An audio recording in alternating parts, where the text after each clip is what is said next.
Hello and welcome to Cultural Capital. Despite the fact that everyone's Christmas party is moving back to Zoom, we are choosing to be optimistic. We have such a festive show for you this week. We've taken a dream trip to the Royal Opera House to meet some of the dancers currently delighting audiences on stage in the Nutcracker.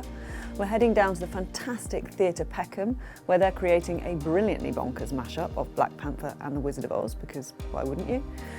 Our thing of the week is a very strange example of celebrity endorsement, and I will be reviewing Stephen Spielberg's long-awaited and glorious remake of one of the greatest and trickiest musicals of all time, West Side Story. Now, I think it may be possible to scientifically prove that nothing makes you feel more Christmassy than a performance of the Nutcracker.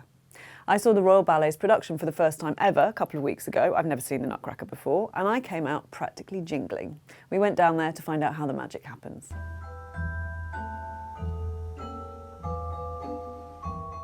So the Nutcracker is definitely a family favourite. It's really a festive, fun, magical ballet that lets you be a child again. And the costumes and the decoration really does all the work for us. It's just such beautiful sets, and you get to see all of these diverse, performances from different places of the world. And in the end, we have this amazing, super classical, elegant, but extremely difficult pas de deux that is quite notorious for being beautiful but extremely hard.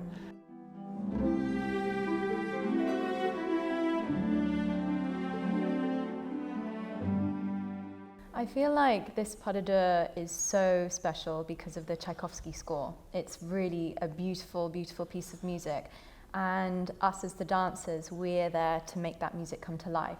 So I feel like we have to let the music run through our bodies and be so in tune with each other. They're both showing off their virtuosity in this grand pas de deux, in the solos that they do.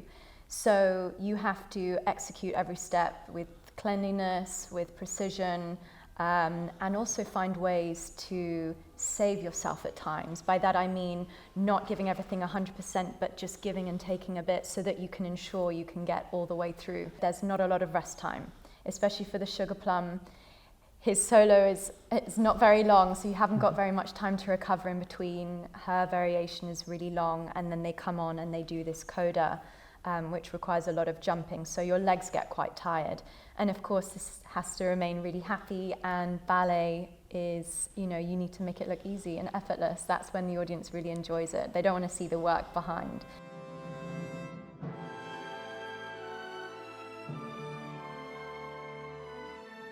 It's my first cinema relay. We do a live show every single time we're on stage, right? So it's always that live, moment. And the way I think of it is just extra eyes around the world, which is always very welcoming into the world of ballet. It adds a little extra pressure for us, but I think what we need to remember is to just be in the moment and perform there and then, and the rest of it is just up to fate. The Nutcracker is at the Royal Opera House until January the 8th.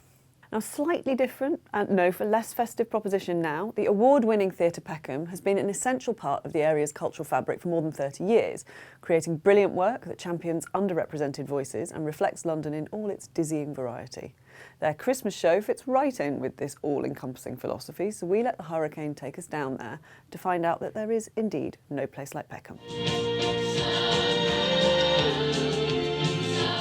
The Wonderful is super exciting, really innovative, really fun and uplifting. The Wizard of Oz meets Black Panther. It was about a sense of identity for young people, particularly thinking about the young people in our hyperlocal community. It's a very exciting show and very inventive. Yeah, definitely. I think the songs are great. They tell you what's happening, which type of environment the characters are in. The music has its heart in Afrobeats because we go to this magical made-up land of Ozanda, which is an African land. So it's a fusion. We've got the Afrobeats in there, we've got hip-hop in there, we've got some grime in there.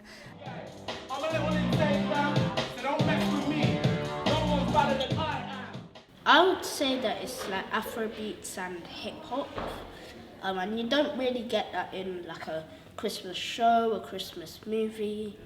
And it's always nice to be different, Yeah. isn't it? It's always nice to be inventive. Yeah. You know, so I think it'll definitely be a hit with the audience. Theatre is for everyone, and I think everyone's story should be able to be given the platform to shine.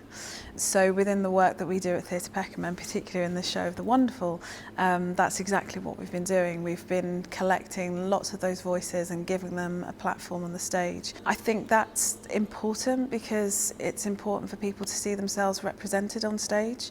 I think it's important for all stories to be valued. A lot of times you go to theatre and even on television you don't see yourself represented, so there's something about getting a confidence from seeing that.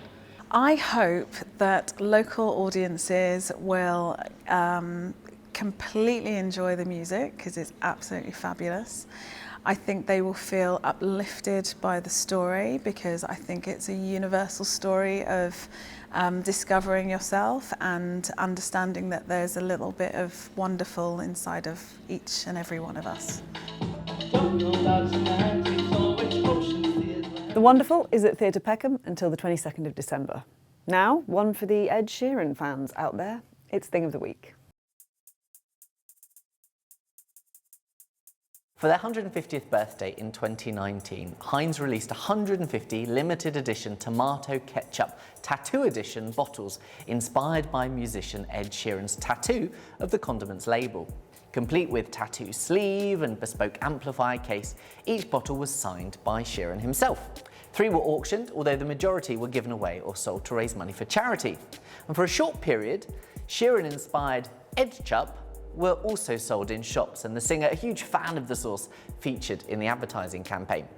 This collaboration between Ed Sheeran and Heinz commenced with a public social media Instagram post on the 3rd of April 2019, when Ed Sheeran wrote, "Yo, Heinz, I have an idea for a TV ad if you want to do one. If not, I won't be offended. I could never be mad at you. Slide into my DMs or have your people call my people. Lots of love, your biggest fan." Subsequently, an Ed Sheeran and Heinz Ketchup TV ad was shot and aired during 2019. To celebrate the 150th birthday, the special limited edition bottle was released and one was donated to us here at the V&A.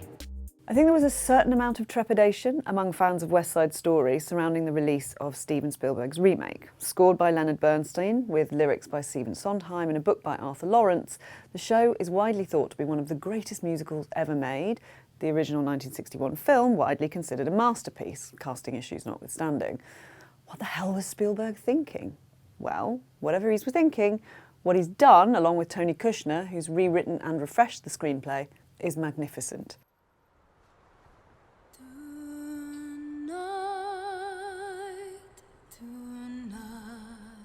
I mean, it's very much a case of if it ain't broke, don't fix it.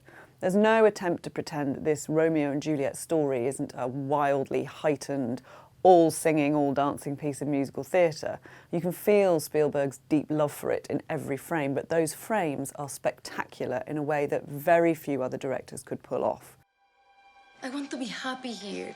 I want to make a life, a home.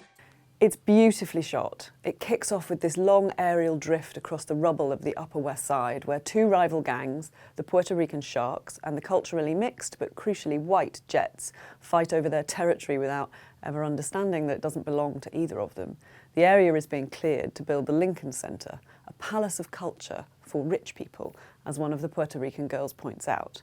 And they are, if not Puerto Rican, all Latino. Spielberg has corrected one of the big problems with the first film by casting Latino actors in all relevant roles. He even has them slip occasionally into Spanish, which instantly makes it far more convincing than the original. Also more convincing are Ansel Elgort and Rachel Ziegler as the star-crossed lovers, Tony and Maria. Tony's a former Jet, now reimagined as having recently served a prison sentence for what's effectively GBH, and now trying to distance himself from his violent past. Maria is the younger sister of Bernardo, the leader of the Sharks. They meet, they fall in love, and they are really sweet together. Elgort's quite reserved. He holds very nicely that balance in Tony of the fiery, impetuous teenager and a young man just trying really hard to grow up. And Ziegler is basically adorable. And they can sing. She has that sort of crystal clarity that you need for Maria, and he has this dreamy butterscotch ice cream kind of voice that kind of took me aback. Who are you? Friend or foe? But the performances across the board are just brilliant. Special mention has to go to Ariana DeBose, who is knockout as Bernardo's girlfriend Anita, and to Rita Moreno, who as Anita was the only Latina actress in the original film. She now takes a new role, Valentina, pitched as the widow of the store owner Doc, who gives Tony a job and a chance when he comes out of prison. That newly introduced cross-cultural love story is what Maria and Tony should have. The America that the Sharks famously sing about should be the place that that can happen, which is what makes the inevitability of the tragedy you can see coming so difficult to bear, and the parallels with contemporary America so striking. Somewhere, that anthem of hope sung here by Valentina is still just so on the nose. Basically, I loved this. I thought it was beautiful, and I've thought about it a lot. I would watch it again in a heartbeat, but I'd probably take my mascara off first. West Side Story is in cinemas now. Thanks for watching Cultural Capital. Next week will be our last show of the year, so don't forget to tune in or subscribe to the Evening Standard YouTube channel so you don't miss it. See you then.